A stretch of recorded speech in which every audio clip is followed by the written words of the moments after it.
حاضرین گرامی السلام علیکم ورحمۃ اللہ وبرکاتہ۔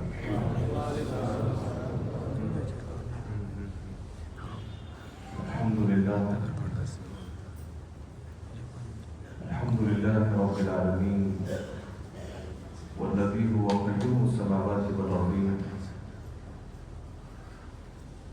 وهو منور ابصار بصائر العارفین بنور المعرفۃ والیقین، والصلاة والسلام على سید الانبیاء والمرسلین خاتم النبیین صاحب الصدق والیقین وعلى آلہ وصحبہ وحزبہ ذوی الاہتداء والدین، اما بعد فاعوذ باللہ من الشیطان الرجیم، بسم اللہ الرحمن الرحیم۔ وأذن في الناس بالحج من الشاهدين والشاكرين والذاكرين والحمد لله رب العالمين۔ آئیے قبل از معروضات میں اور آپ مل کر جی لگا کر پوری کائنات کے مرکز عقیدت و محبت مصطفیٰ جان رحمت شمع بزم ہدایت نوشہ بزم جنت عرش کی زیب و زینت فرش کی طیب و نزہت ماہ چرخ نبوت نور عین لطافت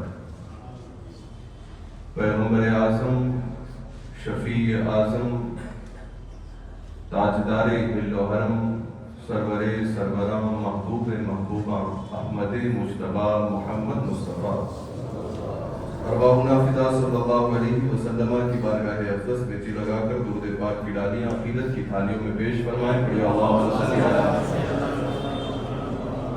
سیدنا و مولانا محمد معدن الجود والکرم منبع العلم والحلم والحکم و آلہ و بارک وسلم۔ ایک بار اور درود پاک پڑھ لیں، اللہم صلی وسلم بارک علی محمد۔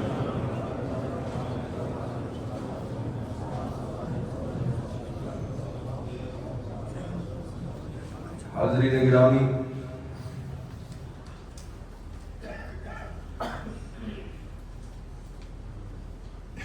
سال کا اسلامی اعتبار سے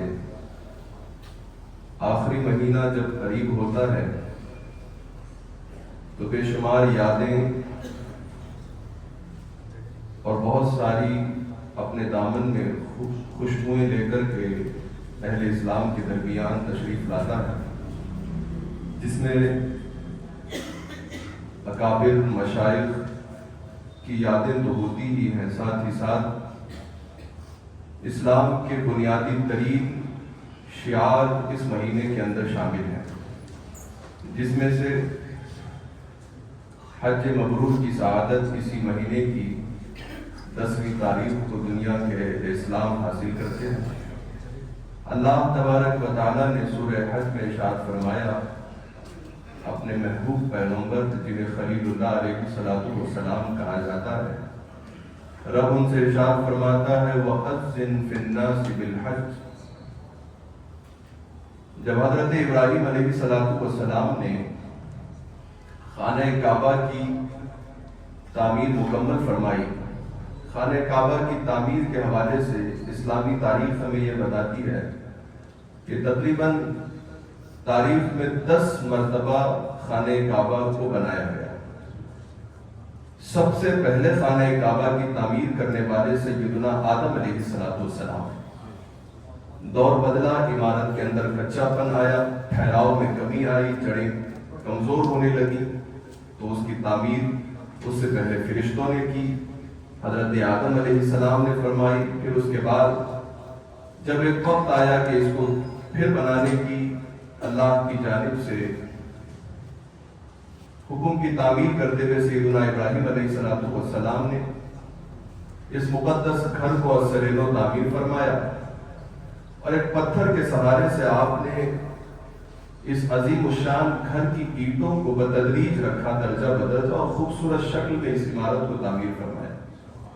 اب کیا کہیے اس پتھر کی قسمت کے کہ جس پر اللہ کا خلیل اور نبی جلیل ٹھہر کر کے اس مقدس گھر کی تعمیر کر رہا ہو۔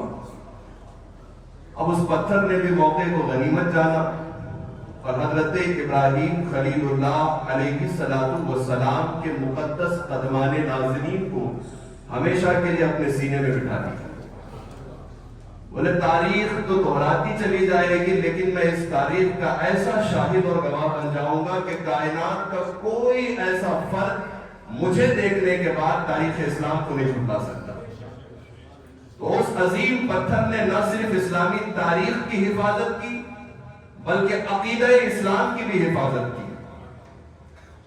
وہ پتھر کے جس پر ٹھہر کر سیدنا ابراہیم خلیل اللہ علیہ السلام خانہ کعبہ کی تعمیر فرماتے، بعض روایتوں میں آیا وہ اتنا مددگار پتھر تھا کہ جب اونچائی پر حضرت ابراہیم نہ پہنچ پاتے تو وہ پتھر خود اونچائی پر چلا جاتا، اور اس نے اس نبی سے اتنی الفت پیدا کر لی کہ ان کے اس قدم کو ہمیشہ کے لیے اپنے سینے میں بٹھا لیا۔ اور آج تک لوگ خانہ کعبہ کے جب دیدار کو ترستے ہوئے اپنی آنکھوں کو خانہ کعبہ کی طرف ملحوظ کرتے ہیں اور دیکھتے ہیں کہ باب کعبہ سنہرے رنگ کا بڑا خوبصورت چمک رہا ہے، تو فوراً ان کی نگاہیں کھینچی چلی جاتی ہے باب کعبہ کے پاس جو پتھر شیشوں کے درمیان سجا کر کے رکھا گیا ہے اس کی طرف۔ تو حاضرین گرامی، یہ مقدس پتھر کہ جس پر ٹھہر کر سیدنا ابراہیم خلیل اللہ علیہ السلام نے تعمیر فرمائی، جب تعمیر مکمل ہوئی اللہ نے فرمایا اے ابراہیم وَأَذِّن فِي النَّاسِ بِالْحَجِّ، لوگوں کے درمیان حج کا اعلان کرو، اور صرف تمہارے مکہ والوں کے درمیان اعلان مت کرنا، صرف عرب کی سرحدوں تک تمہارے اعلان کی آواز نہیں جانی چاہیے، ایسا اعلان کرو کہ پوری روئے زمین کے جتنے اہل اللہ ہیں، اللہ والے ہیں، موحد ہیں، ان سب کے کانوں میں یہ آواز پہنچے کہ خلیل اللہ اللہ کے مقدس گھر کے حج کی دعوت دے رہا۔ حضرت ابراہیم خلیل اللہ علیہ السلام نے عرض کیا کہ مولا میری آواز تو میں یہاں ٹھہر کر گہار لگاؤں تو باب کعبہ تک نہیں پہنچ سکتی، کہ مولا پورے جہان کے لوگوں کو میں آواز کیسے پہنچاؤں گا؟ تب اللہ تبارک و تعالیٰ نے ارشاد فرمایا وَأَذِّن عَلَيَّ الْبَلَاغَ، اے محبوب پیغمبر خلیل اللہ، اے جناب ابراہیم، تم آواز کو پہنچانا میرا کام ہے۔ أَذِّن عَلَيَّ الْبَلَاغَ، تم آواز کو لوگوں کے درمیان اعلان کرو اور اس بات کا اعلان کرو کہ سارے لوگ حج بیت اللہ کی طرف متوجہ ہو جائیں۔ ابراہیم علیہ السلام نے عذر رکھا تو اللہ نے کیا جواب دیا؟ اعلان تمہارا کام ہے، آواز پہنچانا میرا کام۔ حضرت علامہ بدر الدین عینی رحمۃ اللہ تعالی علیہ جو مصنف ہے عمدۃ القاری کے، اور یہ عمدۃ القاری صحیح بخاری کی شرح ہے، آپ نے اس کے اندر یہ ساری تفصیلات لکھنے کے بعد فرمایا اللہ تعالی نے حضرت ابراہیم علیہ السلام سے کہا تم اعلان کرو، آواز میں پہنچاؤں گا۔ یہ بات آپ کو سمجھ میں آ گئی؟ سمجھ میں آئی؟ یہاں تھوڑا اور سمجھ لیجیے۔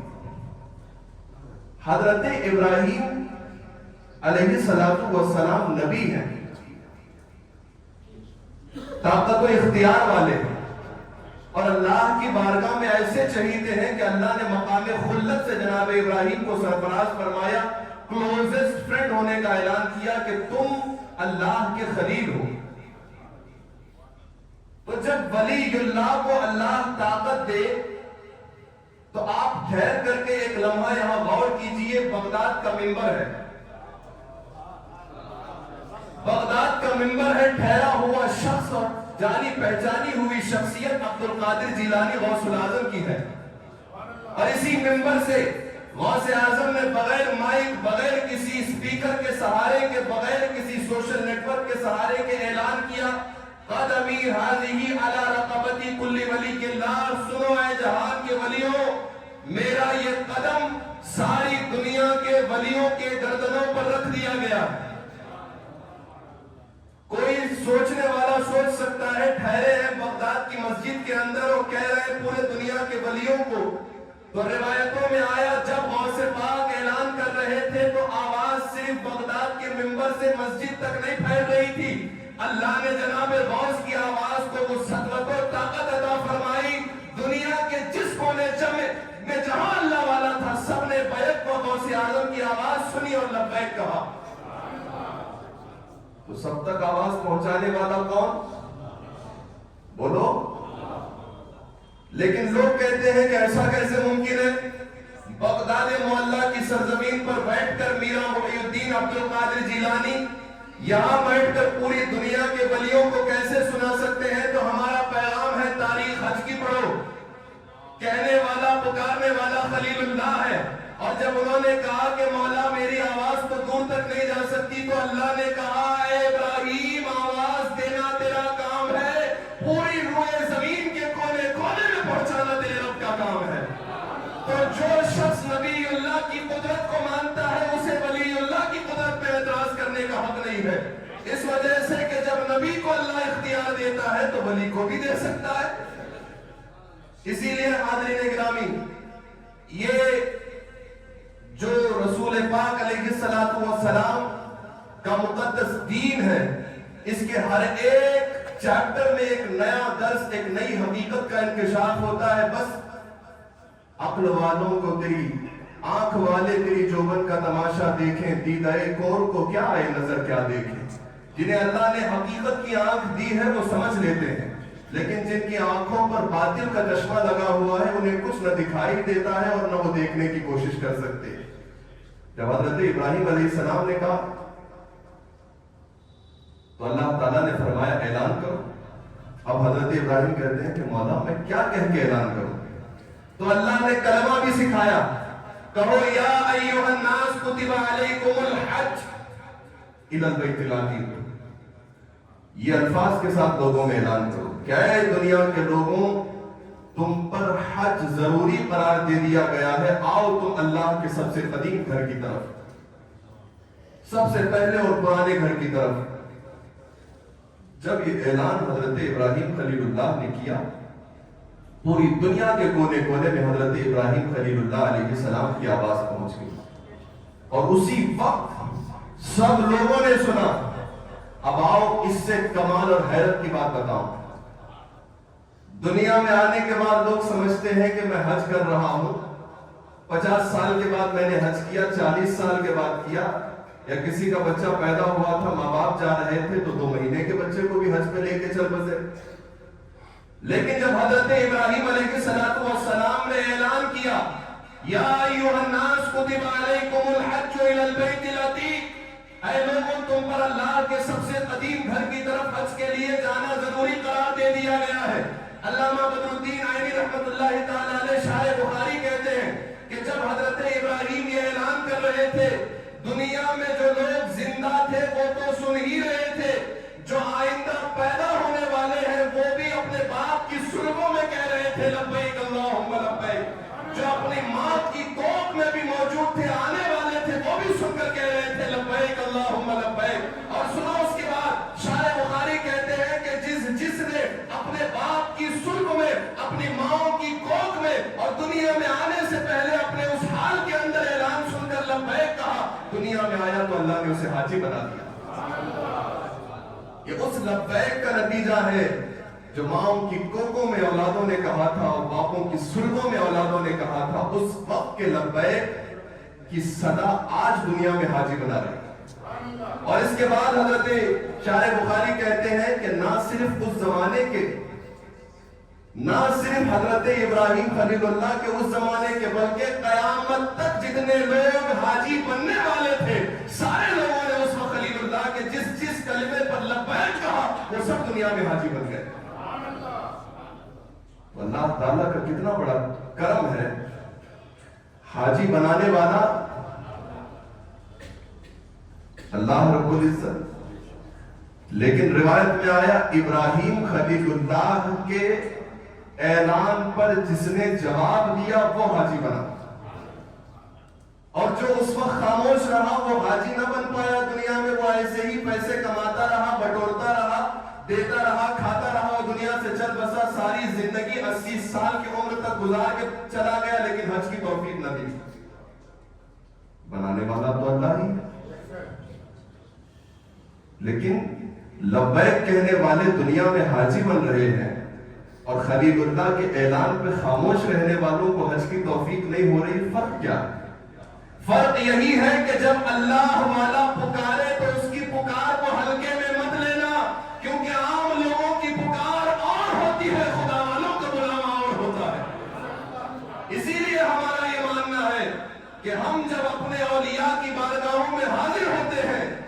جب یہ ہمارا نام لے کر کے پکارتے ہیں تو ہم اللہ کی بارگاہ میں اپنی بخشش و مغفرت کا پروانہ سمجھتے ہیں، کیونکہ دنیا والے پکارے تو کوئی اہمیت نہیں ہوتی، خدا والا جب پکارتا ہے تو خدا کی بارگاہ سے پروانہ لے کر پکارتا ہے۔ تو یہ اللہ کے خلیل حضرت ابراہیم علیہ السلام کے اس کلمے پر اور اعلان پر جس نے لبیک کہا، جس نے لبیک کہا، وہ سارے لوگ اس زمانے میں بھی اور قیامت تک لبیک کہنے والے حج کی اس عظیم نعمت سے سرفراز ہوتے چلے جائیں گے۔ حج دیکھیے،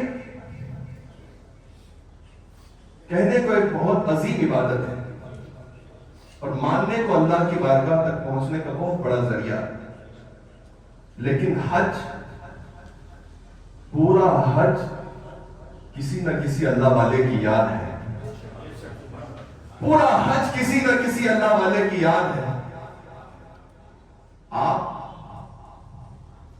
صفا اور مروہ کے درمیان دوڑتے ہیں، سیدہ ہاجرہ کی یاد ہے۔ آپ چاہے زمزم پہ آ کے پانی پیتے ہیں، جناب اسماعیل کی یاد ہے۔ آپ منی کی وادیوں میں ٹھہرتے ہیں، حضرت ابراہیم علیہ السلام کی یاد ہے۔ آپ اپنی قربانی پیش کرتے ہیں، جناب اسماعیل کے ذبح ہونے کا واقعہ اور واقعے کی یادگار ہے۔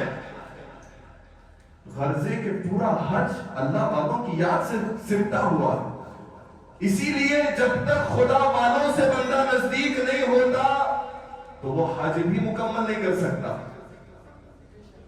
کیونکہ اللہ تعالیٰ نے اپنے محبوب بندوں کی اداؤں کو اپنی عبادت میں ایسے ڈال دیا ہے کہ کوئی یہ کہے میں حج تو کروں گا لیکن ابراہیم کی یاد نہیں چاہیے تو وہ اللہ کی بارگاہ سے مردود ہو جائے گا۔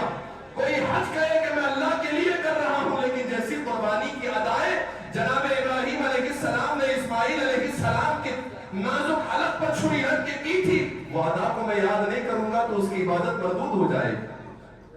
گویا کی عبادتوں میں اللہ تعالیٰ نے اپنے نیک بندوں کا تصور ڈال کر کے یہ اسلامی درس دیا ہے کہ اے ایمان والو، اسلام کے جس کوشے میں بھی جاؤ گے تمہیں خدا والوں کی یاد خدا کی طرف لے جائے گی، اور جس نے خدا والوں کو چھوڑ کر خدا کے راستے کی طرف آنے کی کوشش کی تو پھر وہ بندہ نہ خدا تک پہنچ سکتا ہے نہ خدا کی رحمتوں کو حاصل کرنے والا قرار دیا جا سکتا ہے۔ یہ ایک عظیم الشان حج کی نعمت جس کے اندر چاروں طرف سے اللہ کے نیک بندوں کی یادیں پنہاں ہیں۔ اب آئیے اسی حج کے اندر ایک خاص مقام آتا ہے، قرآن اس کے بارے میں کہتا ہے وَاتَّخِذُوا مِن مَقَامِ إِبْرَاهِيمَ مُصَلًّى۔ اس آیت کا ترجمہ کیا جانتے ہیں؟ ترجمہ پہلے سن لیجیے کلیئر۔ اے لوگوں، تم جناب ابراہیم کے مقام کو نماز پڑھنے کی جگہ بنا دو۔ مقام ابراہیم، وَاتَّخِذُوا مِن مَقَامِ إِبْرَاهِيمَ مُصَلًّى، مقام ابراہیم کو نماز پڑھنے کی کہ مولا تو ہر جگہ سے پوجا جا سکتا ہے، میں چاہے رکن شامی پر ٹھہر کے تیری عبادت کروں، میں رکن یمانی پر ٹھہر کے تیری عبادت کروں، میں ملتزم میں عبادت کروں، میں حتیم میں عبادت کروں، مولا ہر جگہ سے بھی تیری ہی عبادت ہو رہی ہے۔ لیکن یہ کیا آیت ہے؟ وَاتَّخِذُوا مِن مَقَامِ إِبْرَاهِيمَ مُصَلًّى، مقام ابراہیم کی جگہ بنا کے نماز پڑھو۔ تیری تو ہم ہر جگہ سے عبادت کر سکتے ہیں، لیکن طواف کے بعد یہ متفق علیہ مسئلہ ہے، 2 رکعات نماز مقام ابراہیم کی پڑھنا واجب ہے، اور مقام ابراہیم کے نزدیک میں پڑھنا اچھا، افضل اور مستحب کام ہے۔ اگر وہاں نہ ملے تو مقام ابراہیم سٹریٹ جہاں سے نظر آتا ہے اس احاطے میں جہاں سے چاہے پڑھ لے، وہاں جگہ نہ ملے تو احاطہ کعبہ کے اندر جہاں چاہے پڑھ لے، وہاں نہ ملے تو صحن حرم میں جہاں چاہے پڑھ لے، لیکن افضل قرار دیا گیا مقام ابراہیم کی نماز کو مقام ابراہیم کے قریب پڑھو۔ ایک سوچنے کی بات ہے یہاں ان لوگوں کے لیے جو کہتے ہیں اللہ تعالیٰ تو ہر جگہ سے تمہاری دعائیں سنتا ہے، تو مزار پہ جا کے دعائیں کیوں کرتے ہو؟ تو یہ آیت کہہ رہی ہے وَاتَّخِذُوا مِن مَقَامِ إِبْرَاهِيمَ دعا تو نماز کے بعد کی عبادت ہے. نماز تو ایسی عبادت ہے کہ جس کا 700 مرتبہ اللہ نے قرآن میں حکم دیا. ایسی عظیم الشان عبادت، افضل العبادات، اہم العبادات، جسے قرآن اور اسلام اور پیغمبر اعظم کی زبان و فرمان نے کہا. نماز جیسی عبادت کو اللہ کہہ رہا ہے مقام ابراہیم کے پاس پڑھو. علماء فرماتے ہیں وہ اس وجہ سے کہ یہ پتھر معمولی پتھر نہیں ہے. یہ عام پتھروں کی طرح نہیں ہے کہ تمہیں سرے راہ لگ گیا، مل گیا، تم نے اٹھا لیا. جبکہ ہمارا ماننا تو یہ ہے حرم کا ہر ایک خطہ اور حرم کے اطراف میں بسا ہوا سارا علاقہ نور علی نور ہے. وہاں کے سمت ہر ایک طرف پھیلے ہوئے چہار جانب میں بسے ہوئے کنکر بھی اپنے آپ میں بڑے خوش نصیب اور نور والے کنکر ہیں. لیکن مقام ابراہیم کے بارے میں اللہ فرما رہا ہے اس مقام ابراہیم یعنی وہ پتھر جس پتھر نے جناب ابراہیم کے قدم کو چوما، اس کے پاس آ کے نماز پڑھو. اس وجہ سے کہ جہاں دوسری جگہ پڑھو گے اللہ تعالیٰ تم پر رحمت نازل فرمائے گا ہی، لیکن جب مقام ابراہیم کے پاس پڑھو گے تو اس نشان والے پتھر کی برکت سے اللہ رحمت کی اور بارشیں برسا دے گا. بس عقیدہ کلیئر کٹ صاف ہو گیا. اللہ تعالی ہر جگہ سے عبادت کے لائق ہے، جہاں سے چاہو نماز پڑھو اللہ قبول کرتا ہے. لیکن مقام ابراہیم کے پاس آنے سے اللہ کی رحمت اور قریب آ جاتی ہے.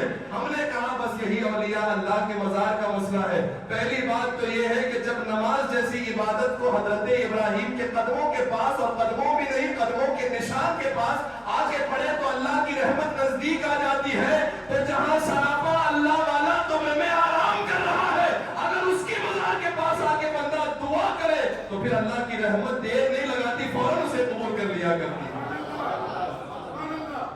حاضرین گرامی، یہ حج کا جو پورا نظام ہے یہ بڑی خوبصورت یادوں کے ساتھ اپنے اندر سموئے ہوئے ہیں. ایک حسین یادوں کا گلدستہ ہے حج. سرور کائنات علیہ الصلوۃ والسلام اس مقدس عشرے کی جو شروع کے 10 دنوں کا ہوتا ہے بڑی تعظیم فرماتے ہیں، اور ان پورے 10 دنوں کے اندر سرکار کثرت سے عبادت کرتے ہیں. روایتوں میں آیا ماہ ذوالحج کا پہلا عشرہ اس کی قسم اللہ نے قرآن میں کھائی اور فرمایا والفجر ولیال عشر. پاؤں پھٹنے کی قسم، جب صبح تڑکا ہوتا ہے اجالا نمودار ہوتا ہے اس کی قسم، اور 10 راتوں کی قسم. روایت میں آیا یہ 10 راتیں ذوالحجہ کے شروع کی 10 راتیں. تو اللہ جن راتوں کی قسم کھائے، سوچو اللہ کی یہاں اس کا کتنا بڑا مقام ہوگا. یہ رب تبارک و تعالیٰ کے نزدیک بہت اہم ترین عشرہ، مقبول اور محبوب ترین عشرہ ہے. جس نے اس عشرے کی تعظیم کی، ادب کیا، اللہ تعالیٰ اسے اپنا محبوب بنا لیتا ہے. اور جس نے اس عشرے کو کھو دیا وہ بہت بڑی نعمت سے محروم رہ گیا. اسی لیے اس عشرے کے اندر صحابہ کرام، اولیاء کاملین، علماء ربانیین کثرت سے روزے رکھتے، یوم عرفہ کے دن کا خوب اہتمام کرتے. اس دن کے روزے کی تو اتنی فضیلت ہے، جس نے یوم عرفہ کا روزہ رکھا اللہ تعالیٰ اس کے 1 سال پہلے اور 1 سال آنے والے ان تمام گناہوں کو معاف فرما دیتا. اتنا عظیم الشان روزہ ہے. لہذا یوم عرفہ اگر کسی کو 10 دنوں کے اندر، عید کا دن تو ویسے معاف ہے، بقیہ دنوں میں اگر کسی کو روزے کی توفیق نہیں مل رہی ہے یا وقت اور صحت ساتھ نہیں دے رہی ہے تو اتنی کوشش ضرور کیجئے گا کہ 9 ذی الحجہ یعنی عرفہ کے دن کے روزے کو ترک مت کیجیے.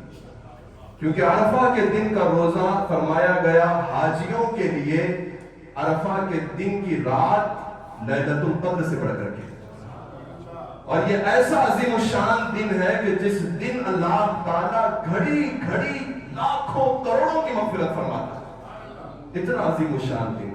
کوشش کریں انشاءاللہ کہ یوم عرفہ یعنی 9 ذی الحجہ کو روزہ ضرور رکھیں، اور توفیق ملے تو جو ہی یہ عشرہ شروع ہو جائے فوراً آپ لگاتار 9 روزے رکھیں تاکہ اللہ تعالیٰ خوب آپ کو عبادت گزاروں میں شامل فرما کر اللہ اپنی بارگاہ سے عمل خیر کی توفیق دے۔ حاضرین گرامی، یہ ایام حج جیسے ہی آتے ہیں حجاج کرام کا ایک قافلہ اللہ کے گھر کی طرف روانہ ہو جاتا ہے۔ لوگوں کے دلوں میں حسرتیں رہتی ہیں، کاش ہم بھی چلے جاتے۔ لوگ قافلہ دیکھتے ہیں، دل میں تمنائیں جاگتی ہیں، جن کے نصیب اچھے ہیں ان کی تمنائیں جاگتی ہیں، لیکن جن کے دل سخت ہو گئے ہیں ان کے اندر نہ کوئی تمنا ہوتی ہے نہ تمنا کرتا ہوتا ہے۔ وہ ہزاروں لوگوں کو اپنے سامنے سے رخصت کر دیتے ہیں، لیکن ان کے دل میں خواہش نہیں پیدا ہوتی کہ میں بھی اللہ کے گھر کا طواف کروں، حج کے دنوں میں جا کر خدا کے اس حسین گھر کو جو دلہن نما سج کر کے امت کی خیرات قاسم خیرات بن کر کے جو گھر مرکز بنا ہوا ہے میں اس کے ارد گرد طواف کروں۔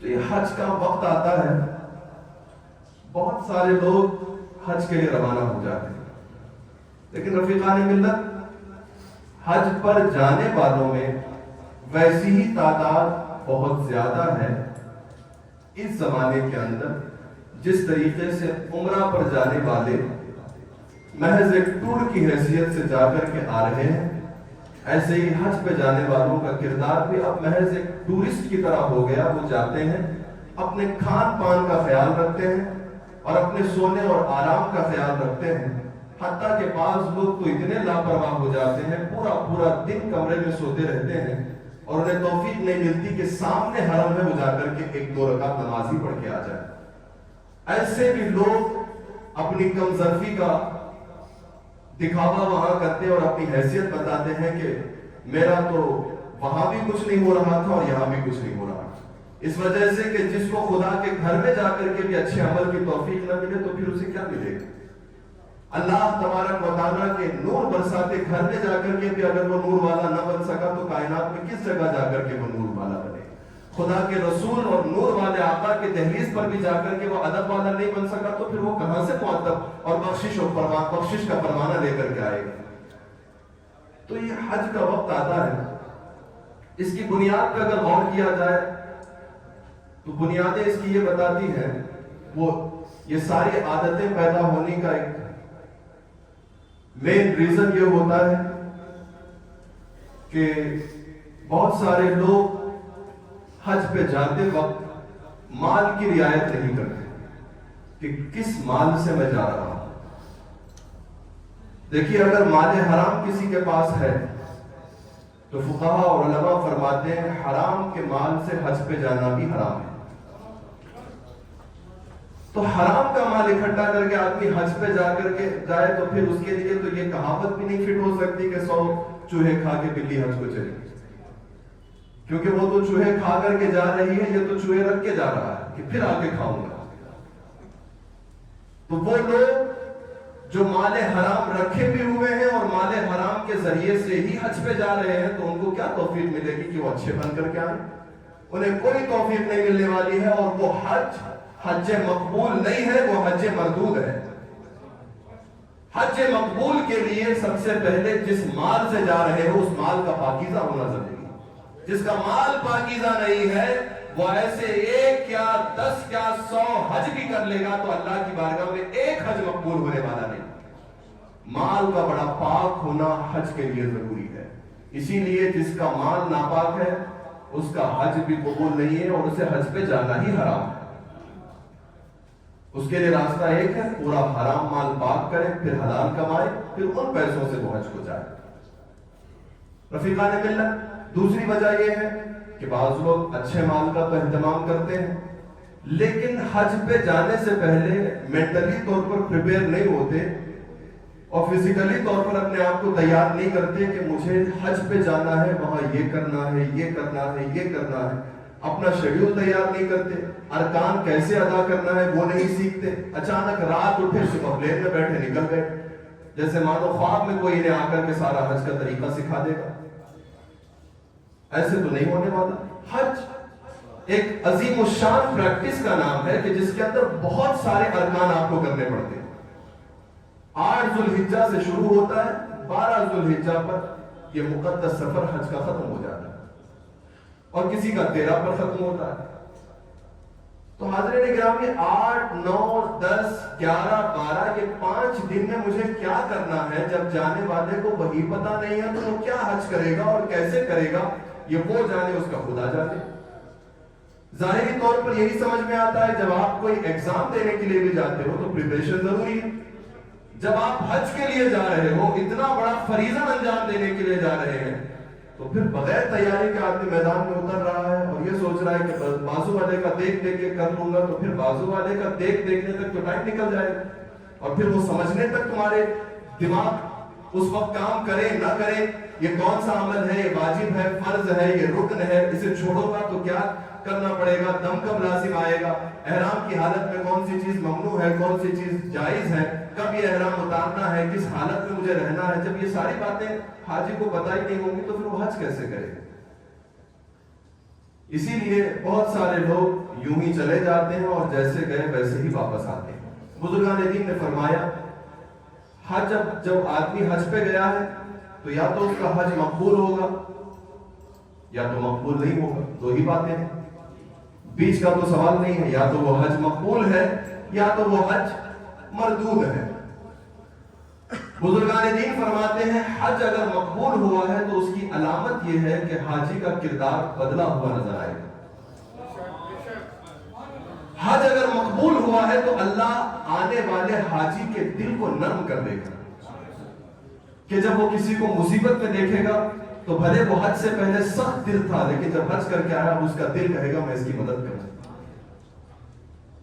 اگر حج مقبول ہوا ہے تو اس کی ایک علامت یہ ہے کہ حاجی کو گناہوں سے نفرت ہونے لگے کہ یار میں یہ نہیں کر سکتا. اسے کوئی کہے گا کہ بھائی 10 روپے زیادہ ملیں گے، یہ کر دو، بڑھا کر کے کچھ بول دو، چڑھا کر کے، تو بولے بڑھا چڑھا کر کے میں نہیں بول سکتا، بھائی مجھے معاف کر دو، مجھے ان سب چیزوں سے نفرت ہے. تو یہ 3 باتیں کہ حاجی کو گناہ سے نفرت آنے لگے، اس کا کردار بدلا ہوا دکھائی دے، اور اسے اچھے عمل کی طرف رغبت پیدا ہو اور وہ نرم دل بن جائے، یہ حاجی کے حج کے مقبول ہونے کی علامت ہے. اور حج پہ جا کر آنے کے بعد پہلے 10% انٹرسٹ کھاتا تھا، 20% لے رہا ہے، تو پھر وہ حاجی مقبول حج کر کے نہیں آیا ہے، وہ اپنے آپ خود مہر لگا لے کہ میرا حج اللہ کی بارگاہ میں مردود ہو گیا. کیونکہ اگر قبول ہوتا تو اللہ اس 10% سے بھی مجھے چھڑا کر کے بالکل ستھرے مال کی طرف بھیج دیتا اور میں اس کی طرف راغب ہو جاتا. تو حاضرین گرامی، یہ مختصر سا فلسفہ ہے حج کا. اب وقت ہمارا اجازت نہیں دیتا مزید آپ سے کچھ کہا جائے. مختصر یہ کہ حج اپنے اندر بہت ساری یادوں کو لیے ہوئے ہے. ہر ایک رکن ایمان کی تازگی دے رہا ہے، ہر ایک ادا بزرگوں کی یاد بتا رہی ہے. اسلام کا اتنا بڑا جمگٹھا یہ بتا رہا ہے کہ دیکھو امت کا اتحاد کیا ہوتا ہے. یہ عظیم الشان لوگوں کا تانتا حج کے درمیان لاکھوں لاکھ لوگوں کا، ملینز کا اجتماع بتا رہا ہے کہ امت مصطفیٰ کا اتحاد کیا ہوتا ہے.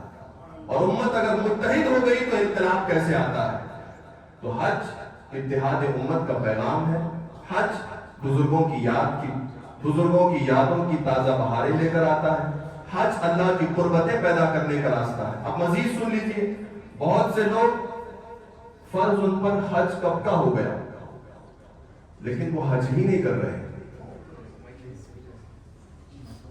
تو یہ بات جان لیجئے، حج فرض ہو گیا اور آدمی حج نہیں کر رہا ہے، سال بسال ٹال رہا ہے، تو وہ سال بھر گنہگار ہو رہا ہے.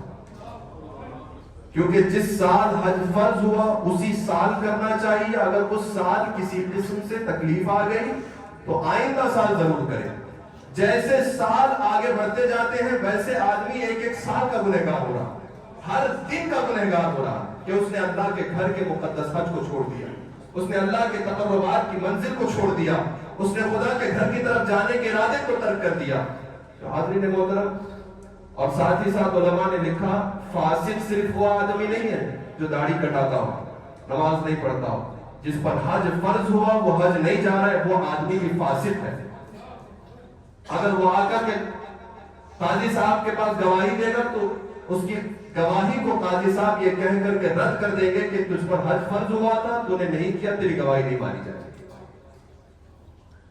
تو یہ آدمی فاسق ہے، گنہگار ہے، لہذا جن پر حج فرض ہوا ہے وہ کوشش کریں جتنا جلد ہو سکے. اب بھی دیر نہیں ہوئی ہے، اگر آج آپ کے پاس یہ توفیق آ گئی کوشش کریں کہ آپ اسی سال حج کر لیں یا آئندہ سال کر لیں، لیکن حج میں تاخیر نہ کریں، کیونکہ یہ اللہ کا بہت بڑا فریضہ ہے.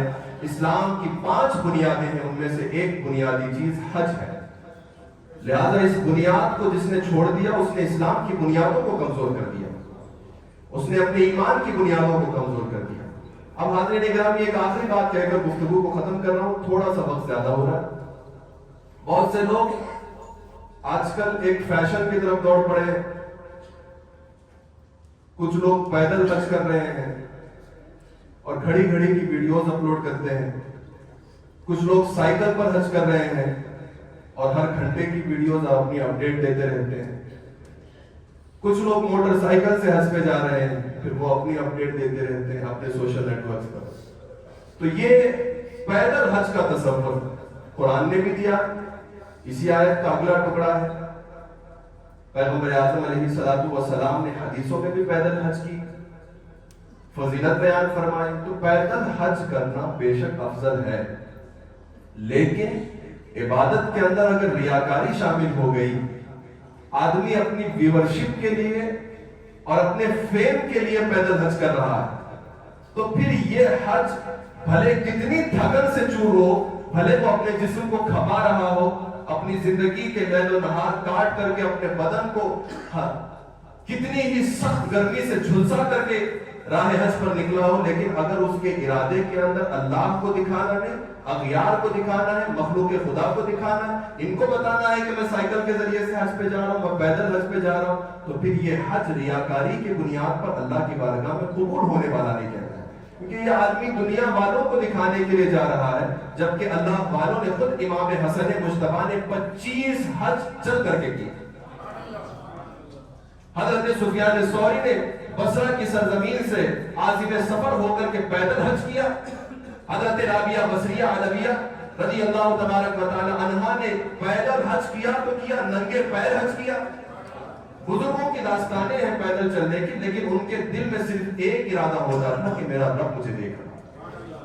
وہ انسٹا پہ اپلوڈ کر کے اپنی نیم اور فیم کے لیے نہیں دکھاتے تھے کہ دیکھو میں نکل پڑا ہوں، اب تم لوگ مجھے فالو کرتے چلے جاؤ تاکہ میری 1 ملین 2 ملین 10 ملین فالوورز بن جائے اور اس سے جو کچھ میرا سامان آ جائے وہ بٹورتا رہوں.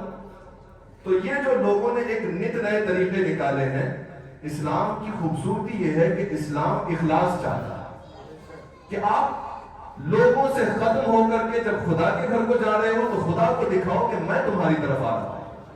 تو یہ ایک آج کے دور کا بڑا المیہ ہے کہ ہر چیز انسانوں کو دکھانے کے ہی لیے رہ گئی ہے. اب اللہ تعالیٰ کو بندے نہیں دکھانا چاہتے اور خدا دیکھ رہا ہے، یہ تصور لے کر کے کام نہیں کرتے.